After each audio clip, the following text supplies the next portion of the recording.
fuel queues have started to surface in Nigeria. As a little earlier, oil unions launched a nationwide strike over the laying off of its workers. The union in question is the Petroleum and Natural Gas Senior Staff Association of Nigeria, whose members mainly work in the upstream sector of the oil's industry. They started their strike after talks with the government essentially ended in complete deadlock. Now, the move could hit the country's oil production, especially for crude oil, and affect exports. Was also the case in December last year during industrial action by the same union against Exxon Mobil. Nigeria, of course, does vie with Angola for the position of Africa's largest crude exporter. Oil sales do make up at least 2/3 of government revenue. I've been here on the queue since around 8 o'clock in the morning to get fuel. Up to now, I don't have fuel. I don't even know exactly the time that I'll get fuel. I don't know what is happening in the country. We are now in the Christmas season when everything's supposed to be normal. Look at how the Nigerians are suffering.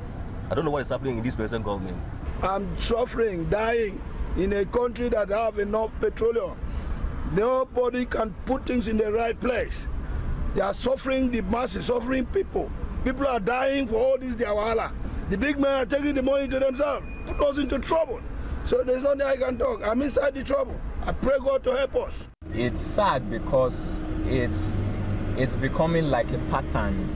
Every December you have I remember last year we had the same problem. It's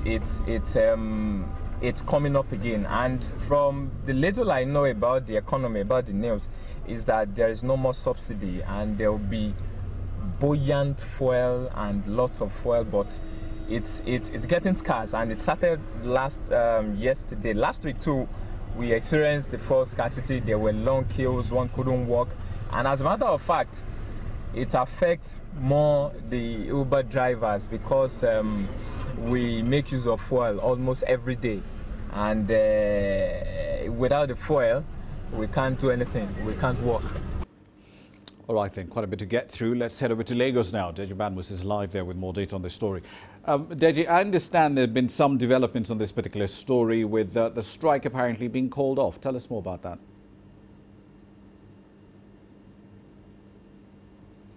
Yes, you're absolutely right, Rama. The strike has been called off. Pengasen, that's the Petroleum and Natural Gas Senior Staff Association, has decided to suspend the strike after meeting with the Minister of State for Petroleum and the Minister of Labor and Productivity of the country.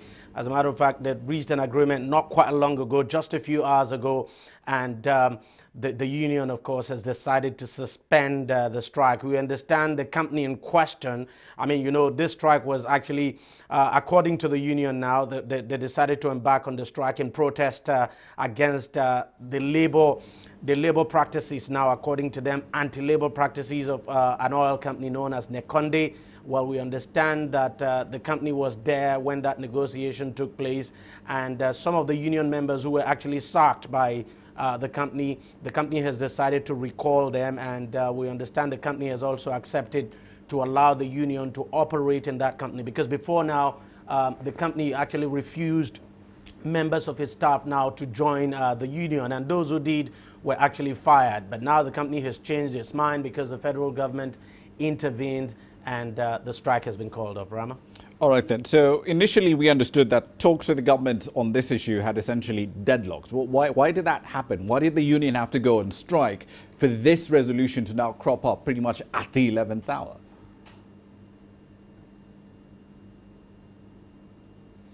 Well, the talks were deadlocked because they couldn't reach an agreement. We understand initially the company was not, initially the government, as a matter of fact, decided it was not its responsibility now to persuade the company to reverse its decision. But, well, that has now happened. That's the reason why they had that deadlock. Now they have reached an agreement, and it's quite unfortunate, to be candid, Rama, that the union would decide to embark on a strike action over what you would want to call a particular company's issue. This is more or less a local issue that the union should have dealt with the company on it, but then the union decided to make it a national issue, called a national strike, and of course basically paralyzed economic activities in the country for a few hours, because petrol stations across the country refused selling fuel, not knowing what was going to happen. So, but this is not the first time the union will be doing something like this. anytime the union, not just this union, but any of the petroleum unions, we have, for instance, apart from Pengasen, we have New Peng as well, petroleum tanker drivers. Anytime there's a problem between the union members and a particular company, they usually take it out on all of us. And people are actually not happy about this. Unfortunately, they're just taking advantage of the power they have, because they know that each time they call a strike action, their members would comply, and that the government will be forced to come and negotiate with them, to come and talk with them. But in this case, this is not a strike. In this case, it's not as if the federal government was involved at all. I mean, it's not something that the federal government did wrong, but just a company. Unfortunately, they took it out on the 180 million Nigerians, Rama. Indeed, we'll leave it there for the time being. We'll see exactly how the fuel situation, of course, is resolved in the next 24 hours. We'll leave it there for now.